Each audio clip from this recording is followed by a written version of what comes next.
बिस्मिल्लाहिर्रहमानिर्रहीम। आज मैं आपके सामने बहुत ख़ास टॉपिक के ऊपर हाज़िर हुआ हूँ जो कि बहुत ही अहम है। दुनिया में हमारा वास्ता मुख्तलिफ़ लोगों से होता है, मुख्तलिफ़ ज़हन वालों से होता है।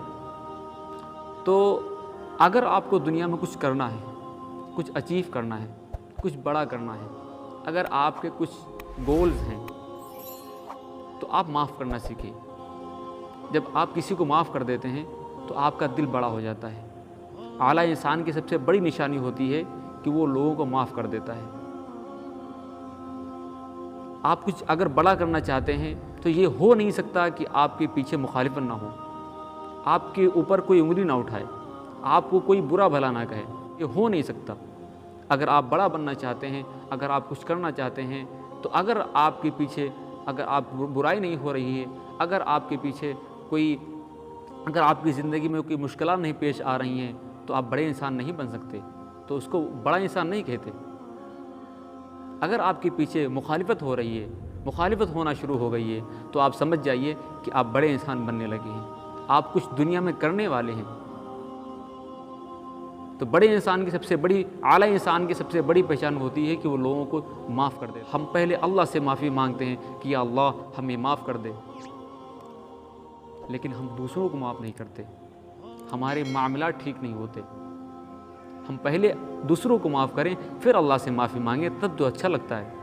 हम खुद दूसरों को माफ़ नहीं करते और हम अल्लाह से माफ़ी मांगते हैं कि अल्लाह हमें माफ़ कर दे, हमें ये कर दे, हमें वो कर दे, तो अल्लाह ताला आपको कैसे माफ़ करेगा? तो सबसे पहले हम दूसरों को माफ़ करें, फिर हम जो है कि अल्लाह ताला हमको माफ़ करेगा। और उनको माफ़ करिएगा जिनको माफ़ करने में बहुत मुश्किल होती है, उनको आप माफ़ करिएगा।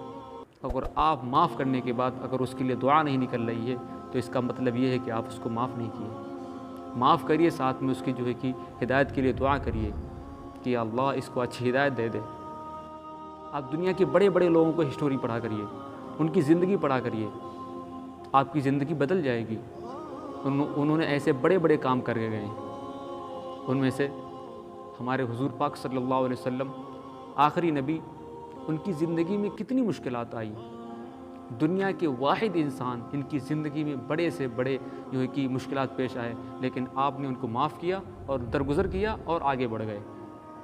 ताइफ़ का वाक़या आया, कौन जो है कि वाक़े से जो है कि वाकिफ़ नहीं। आपके नालिन मुबारक यानी आपके जूते खून से तर हो गए, आपको इतना सताया गया, आपको मजनू पागल कहा गया, लेकिन आपने उनको माफ़ कर दिया। आपके प्यारे चचा हज़रत हमज़ा रज़ियल्लाहु ताला अन्हु के कातिल जो है कि हिंदा, जिन्होंने आपकी जो कि लेजे मुबारक को चबाया था और सीना मुबारक को चाक किया था, आपने उनको माफ़ कर दिया, आगे बढ़ गए। आज हम देखें कि नेल्सन मंडेला की ज़िंदगी को हम देखें, वो 27 साल जेल में रहा। जब बाहर निकले तो एक BBC के इंटरव्यू में एक एंकर ने उनसे पूछा कि जिन्होंने आपको जेल कराई और जिन्होंने आपके ऊपर इतना जो है कि अत्याचार किया, तो आप उनके बारे में क्या कहना चाहते हैं? तो नेल्सन मंडेला ने क्या कहा था कि फॉरगिव, फॉरगेट, माफ़ करो, आगे बढ़ जाओ।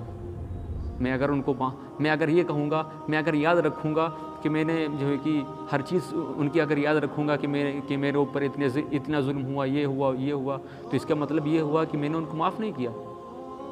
माफ़ करने से पहले ये देखें कि हम हर चीज़ भूल जाएं। सबसे पहले माफ़ करना सीखें। कुछ करना है तो माफ़ करें, अगर कुछ करना ही नहीं है तो हम ज़िंदगी के मुश्किलात में, ज़िंदगी के झगड़ों में पड़ते रहेंगे और हमारी ज़िंदगी यूं ही बर्बाद होती रहेगी। मेरी बातों को सुनने के लिए शुक्रिया। वाखिर दावाना अल्हम्दुलिल्लाहि रब्बिल आलमीन।